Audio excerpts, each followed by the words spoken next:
ব্যাংককের part 2 ভিডিওতে আপনাদের স্বাগতম। আমরা ইতিমধ্যেই ব্যাংকক ল্যান্ড করেছি।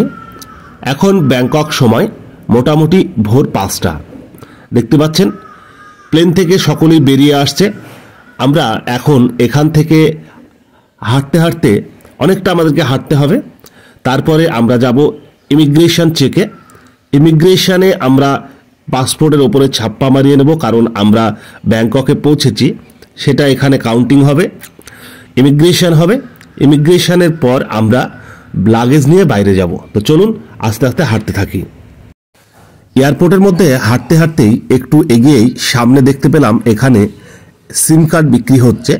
যাদের থাইল্যান্ডের সিম কার্ড প্রয়োজন বাড়িতে কল করার জন্য, তারা এখান থেকে সিম কার্ড নিয়ে নিতে পারেন, অথবা আপনারা বাইরে গিয়েও অনেকেই সিম কার্ড কিনতে পারবেন। এখানে সিম কার্ড একটু কস্টলি, আমাদের সিম কার্ড প্রয়োজন ছিল, তাই আমরা ইতিমধ্যে কিন্তু সিম কার্ড নিয়ে নিয়েছি। আমরা ইমিগ্রেশন কমপ্লিট করে লাগেজ সংগ্রহ করেছি এবং আমরা বাইরে যাওয়ার জন্য এক্সিট পথে হাঁটছি। বাইরে গেলেই আমরা দেখতে পাবো আমাদেরকে রিসিভ করার জন্য ট্রাভেল এজেন্সি থেকে লোক ইতিমধ্যে ওখানে আছেন। এবার খুঁজে বের করতে হবে ট্রাভেল এজেন্সি থেকে কারা এসেছেন। বোর্ড নিয়ে দাঁড়িয়ে থাকবে, আমরা ট্রাভেল এজেন্সির সঙ্গে চলুন যোগাযোগ করি। একটু হাঁটতে হাঁটতেই দেখা হয়ে গেল কে ইন্টারন্যাশনাল ট্রাভেল এজেন্সি থেকে ম্যাডাম এসেছেন আমাদেরকে রিসিভ করার জন্য। তা আমরা তাদের সঙ্গে এগোতেই আর একজন ম্যাডামের সঙ্গে দেখা হলো, যিনি আমাদের গাইড। সম্পূর্ণ হোটেল পর্যন্ত পৌঁছানোর দায়িত্ব তাদের দুজনের। এখন ম্যাডামদের কাজ হচ্ছে আমাদের সকল গ্রুপ মেম্বারদেরকে একত্রিতে বাইরে নিয়ে যাওয়া এবং সঠিক গাইড দিয়ে আমাদেরকে নিয়ে যাবে হোটেল পর্যন্ত। দেখতে পাচ্ছেন এখানে প্রত্যেককে একত্রিত এখানে করা হয়েছে এবং সকলকে কিছু রুলস রেগুলেশন রয়েছে, সেগুলো এখানে বুঝিয়ে দেওয়া হচ্ছে। এবং এখান থেকে আমরা বাইরে বেরোবো। বাইরে বেরিয়েই আমরা বাস ধরবো। ট্রাভেল এজেন্সি থেকে আমাদের বাস এসেছে, বাসে করে আমরা কোজি রিসোর্টে চলে যাব। তো চলুন আমরা এগোই। আমরা এখন বাসের উদ্দেশ্যে বাইরে বেরোচ্ছি। কোজি রিসোর্টে আমরা যাব। এয়ারপোর্ট থেকে এক্সিট করেই চোখে পড়ল একটি মনকাড়া বাস। এই বাসটি কে ইন্টারন্যাশনাল ট্রাভেল এজেন্সি থেকে আমাদের জন্য আনা হয়েছে। তার বোর্ড এখানেই লাগানো রয়েছে। আমরা 20 জন এখান থেকে এখন অবতরণ করব পাটায়ার উদ্দেশ্যে। পাটায়া 196 কিলোমিটার পথ পাড়ি দিয়ে আমরা যাব পাটায়া শহরে। পাটায়া শহরই মেন এখানকার দর্শনীয় স্থান। রাস্তায় যেতে যেতে আমরা টাইগার পার্ক একটু দর্শন করব এবং সঙ্গে সঙ্গেই ওখানেই আমরা টাইগার পার্কের যে রেস্টুরেন্ট রয়েছে সেখানে আমরা লাঞ্চটা সেরে নেব। তো চলুন আমরা জার্নি সেরে নিই।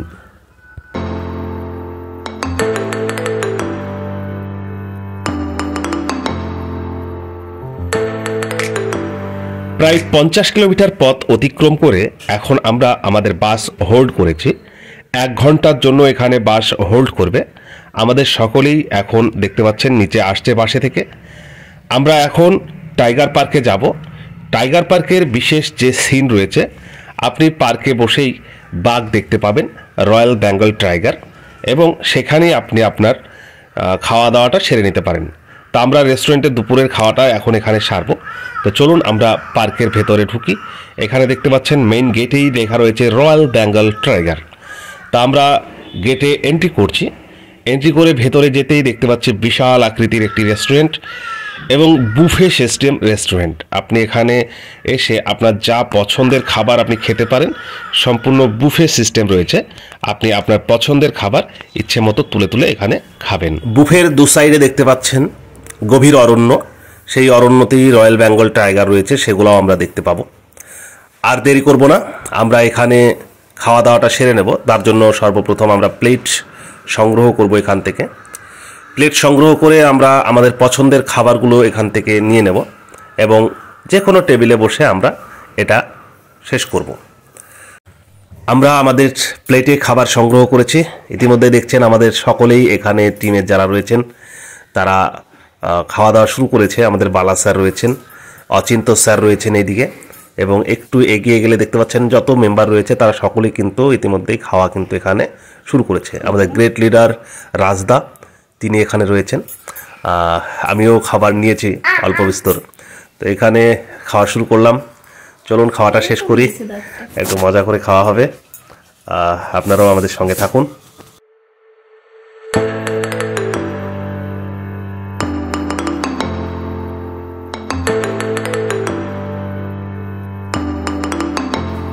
টাইগার পার্ক রেস্টুরেন্টে খেতে খেতেই টেবিল থেকে নজর কাড়ল রয়্যাল বেঙ্গল টাইগার।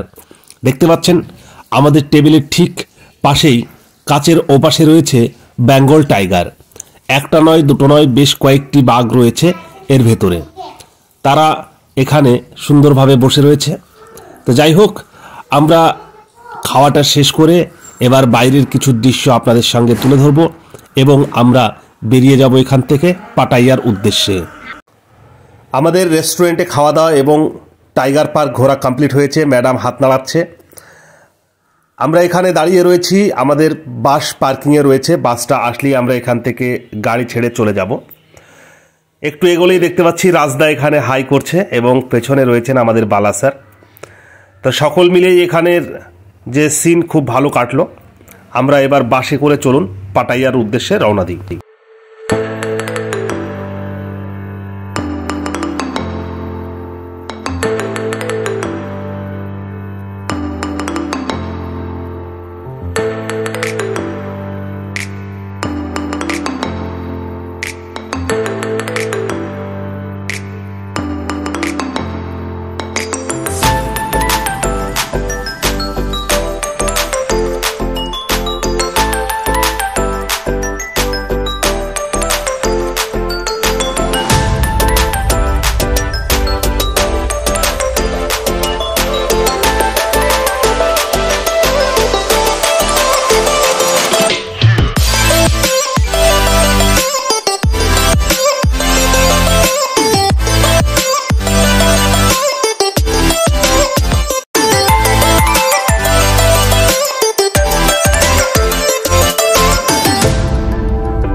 প্রায় 4 ঘন্টা জার্নির পরে আমরা এখন কোজি রিসোর্টের সামনে অবশেষে।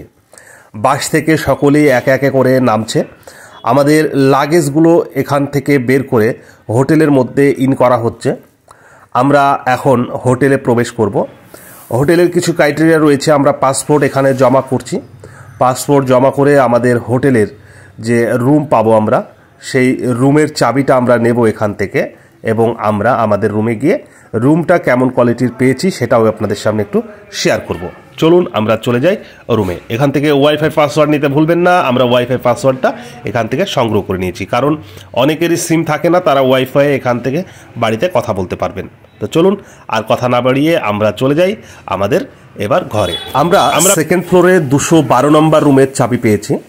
রুমে প্রবেশ করতেই বাম দিকে দেখতে পাবো একটি ওয়াশরুম, একটি সুন্দর বেসিনের সঙ্গে পরিষ্কার পরিচ্ছন্ন ওয়াশরুম এবং আপনার কোমোড টয়লেটের সঙ্গে এই ওয়াশরুমটি সেট আপ করা রয়েছে, পরিষ্কার পরিচ্ছন্ন। এবং ডান দিকে দেখতে পাচ্ছেন একটি ওয়ার্ডরোব আপনার লাগেজ রাখার জন্য দেওয়া রয়েছে। একটু সামনে এগোলেই দেখতে পাচ্ছি একটি বেড দেওয়া রয়েছে। এখানে সুন্দর কালার কম্বিনেশনের সঙ্গে একটি বেড দেওয়া রয়েছে। যতটা আমরা ভেবেছিলাম তার থেকে অনেকটাই ভালো এই হোটেলটি। এবং সামনে একটু এগিয়ে গেলেই আমরা দেখতে পাবো একটি কাচের দরজা রয়েছে। সেই কাচের দরজাটা আমরা যদি খুলি তাহলে বাইরের ভিউটা আমরা দেখতে পাবো।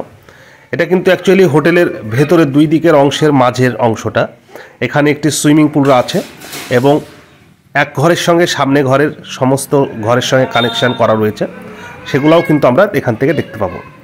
নিচে দেখতে পাচ্ছি ম্যাডাম এখানে ঘোরাঘুরি করছে।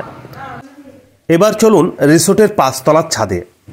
রিসোর্টের 5 তলার ছাদ থেকে চারিদিকের পরিবেশ দেখলে মনে হবে যেন আপনি একটি ছবির সামনে দাঁড়িয়ে আছেন। এত সুন্দর সাজানো গোছানো শহর, যেন সামনে একটি ছবি। তো আমরা রিসোর্টের 5 তলার ছাদ থেকে আপনাদেরকে চারিদিকের পরিবেশটা দেখাবো। চলুন দেখে নিই। রিসোর্টের সামনেই দেখতে পাচ্ছেন 5 তলায় একটি ক্যান্টিন রয়েছে। তো চলুন আর কথা বাড়াবো না, প্রচণ্ড পরিমাণে রোদ দেখতে পাচ্ছেন। আমরা এখন রুমে একটু রেস্ট করব। ধন্যবাদ, সবাই ভালো থাকবেন।